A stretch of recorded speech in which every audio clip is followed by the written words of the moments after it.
Assalamualaikum warahmatullahi wabarakatuh. Perkenalkan, nama saya Rumsari, semester 2, kelas 2E, Program Studi Pendidikan Bahasa dan Sastra Indonesia, Fakultas Keguruan dan Ilmu Pendidikan, Universitas Singapura Bangsa Karawang.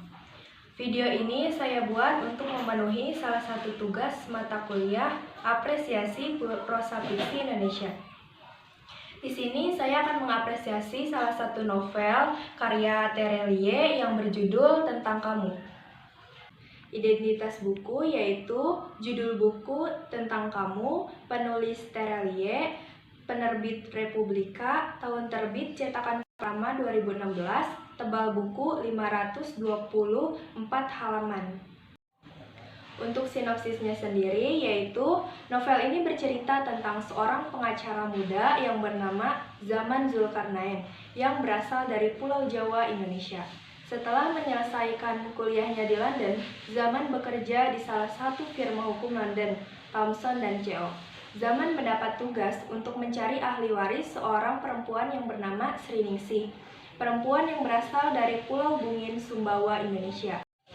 Sri Ningsih memiliki saham 1% pada salah satu perusahaan multinasional yang dihitung dalam rupiah. Warisan tersebut berjumlah senilai 19 triliun rupiah.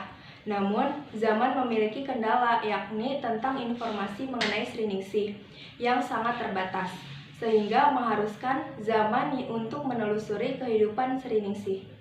Zaman memulai perjalanannya dari tempat lahir Sri Ningsih di Pulau Bungin. Di sanalah Zaman bertemu dengan teman masa kecilnya Sri Ningsih yang bernama Ode. Odelah yang menceritakan perjalanan hidup Sri Ningsih ketika tinggal di Pulau Bungin. Ibu Sri Ningsih yang bernama Rahayu meninggal dunia ketika hendak melahirkan Sri Ningsih. Selepas meninggalnya Rahayu, ibu dari Sri Ningsih, ayahnya Nugroho jatuh cinta dengan seorang gadis cantik di Pulau Bungin yang bernama Nusi Marata, sehingga ayahnya Nugroho menikah lagi untuk yang kedua kalinya.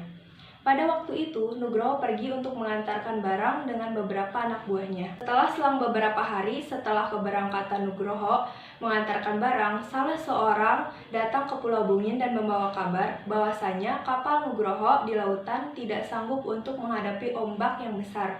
Selepas kepergian Nugroho, ibu tiri Sri Ningsih berubah menjadi jahat dan sering memukulnya, sehingga menyebabkan tubuh Sri Ningsih luka dan memar-memar. Yang lebih sadis lagi, pada saat itu rumah Sri Ningsih mengalami kebakaran yang menyebabkan Sri Ningsih tidak memiliki harta benda apapun. Ibu tirinya meninggal pada saat terjadinya kebakaran. Sri Ningsih merupakan seorang yang pekerja keras, terlihat dari pengalaman-pengalaman yang pernah ia alami. Dari mulai bekerja sebagai seorang buruh, pedagang kaki lima dengan gerobak, membuka bengkel, pekerja pabrik, hingga pada puncaknya membuka pabrik sabunnya sendiri dengan merek Nur Rahayu. Semuanya ia lakukan di Jakarta, hingga akhirnya ia memutuskan untuk pergi ke London dan menukar pabriknya dengan kepemilikan 1% saham multinasional sebagai gantinya. Di London, Sri Ningsih bekerja sebagai sopir bus 2 tingkat yang berwarna merah. Di sanalah Sri Ningsih menemukan kekasihnya yang berkebangsaan Turki. Sri Ningsih menikah dan sempat mempunyai 2 anak, namun hanya dalam jangka waktu beberapa jam akibat perbedaan resus antara Sri Ningsih dan suaminya. Kebahagiaan Sri Ningsih berlangsung tidak begitu lama. Ia kembali lagi mendapat cobaan dengan kematian sang suami tercinta. Dengan kematian suaminya, Sri Ningsih memutuskan untuk tinggal di panti jompo yang terletak di Paris, dan juga merupakan perjalanan terakhir hidup Sri Ningsih. Perjalanan panjang yang melelahkan hingga ia harus meninggalkan semuanya, bersembunyi dan tinggal di panti jompo. Sebelum meninggal, Sri Ningsih sempat membuat surat wasiat untuk pembagian harta warisan yang ia miliki. Akhirnya, Zaman dapat menyelesaikan tugasnya untuk mendapatkan ahli waris dari seorang Sri Ningsih. Tokoh utamanya adalah Zaman Zulkarnain. Sifatnya itu cerdas, tidak mudah percaya dengan orang lain, menepati janji, dan tidak mudah menyerah. Kemudian ada Sri Ningsih, tabah, berani, sabar, kuat hati dan fisik, cerdas, tidak pernah membenci dan mendendam. Rajendra Khan, suka bercanda. Terkadang bercandanya selalu kelewatan, ramah kepada sesama, pendatang dan mempunyai ingatan yang kuat. Eric Morning, ramah, cerdas tetapi kurang disiplin dalam pekerjaan. Sir Thompson, disiplin, ramah, dan sayang kepada keluarganya. Discam, supir yang suka bercanda, ramah, mengajak ngobrol, dan pekerja yang baik. Aime, perempuan yang sabar, ramah, dan baik hati. Beatrix, lansia yang periang dan baik hati. Profesor Oxford, sangat susah ditemui, ramah, tapi terkenal tidak kenal ampun. Maximilian, lansia yang pelupa, ramah. Encik Razak, pilot pesawat jet firma hukum yang ramah dan baik hati. Lagolo, pemuda yang supel, baik hati, cerewet, rasa penasarannya tinggi, tidak sabaran, dan pantang menyerah.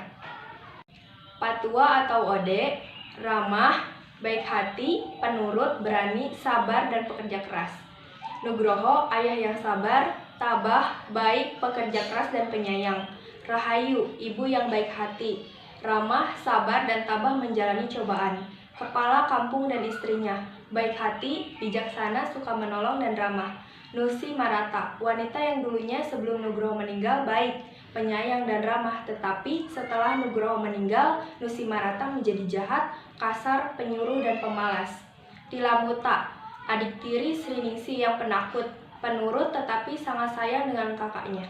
Tuan Guru Bajang, guru yang penyayang, baik hati, dan juga ramah. Wahid, pemuda yang cerdas, baik hati, dan ramah. Alurnya menggunakan alur campuran. Latarnya yaitu tempat di Belgrave Square, London, firma hukum Thompson & Co. Panti Jompo, Paris. Pulau Bungin Sumbawa, Madrasah Kiai Maksum, Surakarta, Jawa Tengah.